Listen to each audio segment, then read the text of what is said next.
It is unacceptable that a small minority should dominate the politics, economy, and culture of vast parts of the world through a complicated network and establish a new form, in fact, of slavery, and harm the reputation of other nations, even European nations and the United States, to attain its racist ambitions.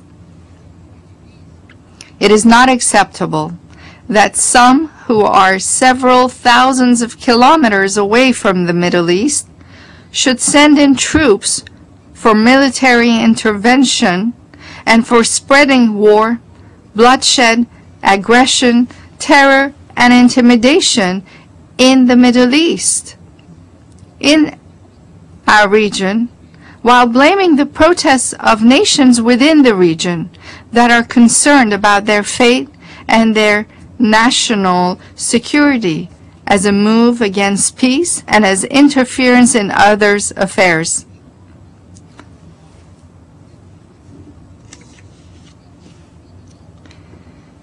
Such perspectives are baffling. Look at the situation in Iraq and in Afghanistan. It is no longer possible to bring a country under military occupation in the name of fighting terrorism or drug trafficking while the production of illicit drugs has multiplied. Terrorism has widened its dimensions and has tightened its grips.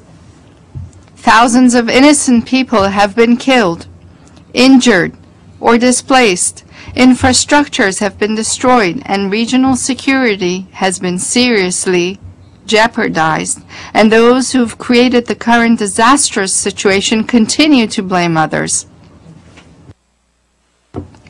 How can you speak of friendship and solidarity with other nations while you expand your military bases in different parts of the world, including in Latin America? This situation cannot continue. It is all the more impossible to advance expansionist and inhuman policies on the basis of a militaristic logic. The logic of coercion and intimidation will produce dire consequences, exacerbating the present global problems. It is not acceptable that the military budget of some governments exceeds far larger those of the entire countries of the world.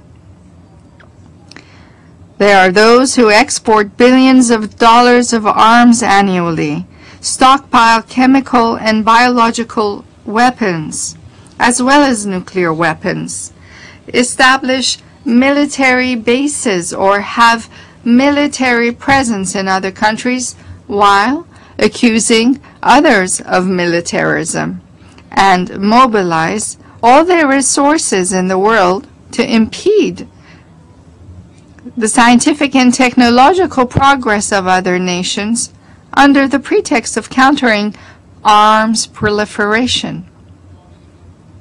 It is not acceptable that the United Nations and the Security Council, whose decisions should represent all nations and governments, through applying democratic measures of decision-making, popular methods of decision-making, be dominated by a few governments who seek to serve their own interests, principally in a world where cultures, ideas, and public opinion should be the only determining factors. The continuation of the present situation is impossible, and fundamental changes seem to be unavoidable. We seek to establish a new system, a new world system. Second, any change must be structural, theoretical, and practical, involving all domains of life. outdated mechanisms which themselves were instrumental in and the root cause for present problems in human societies can never be used to bring change and create our desired world. Liberalism and capitalism, especially of the nature that seeks to dominate the world and alienates human beings from heavenly and moral values, will never bring happiness for humanity, because they are the main source of all misfortune, wars, poverty, and deprivation. We have all seen that the inequitable economic structures controlled by certain political interest groups were used to plunder national wealth of countries simply for the benefit of a group of corrupt businesses. Present structures, therefore, are incapable of reforming the challenges before us. The political and economic structures created after World War II that were based on intentions to dominate the world, in brief, failed to promote justice and lasting security. Rulers whose hearts do not beat for the love of humankind and who sacrifice the spirit of justice in their minds never can offer the promise of peace and friendship to humanity. By the grace of God, Marxism is gone. It is now history, and the unhindered expansion of capitalism, too, will certainly have the same fate, because, based on the divine traditions referred to as a principle in the Holy Quran, the wrong is like the bubble on the surface of a water, and it will disappear. There remains only that which can be used forever towards the interests of human societies. We must therefore all remain vigilant to prevent the pursuit of colonialism and discriminatory and inhuman goals under the pretext of slogans for change or in any new format. The world needs to undergo fundamental changes, and all must engage collectively to make them happen in the right way.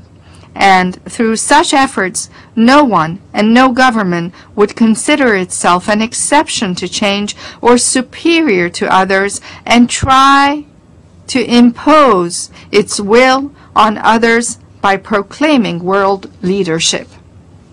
Third, all problems that exist in our world today emanate from the fact that rulers have distanced themselves from human values, morality, and the teachings of divine messengers. Regrettably, in the current state of international relations, selfishness and insatiable greed have taken the place of such humanitarian concepts as love, sacrifice, dignity, and justice. The belief in the one God has been replaced with self-belief. Some have taken the place of God and insist to impose their values and wishes on others. Lies have taken the place of honesty. Hypocrisy has replaced integrity, and selfishness has taken the place of sacrifice. Deception in interactions is called foresight these days, and statesmanship. Looting the wealth of other nations is called development efforts. Occupation is introduced as a gift towards the promotion of freedom and democracy, and defenseless nations are subjected to repression in the name of defending human rights.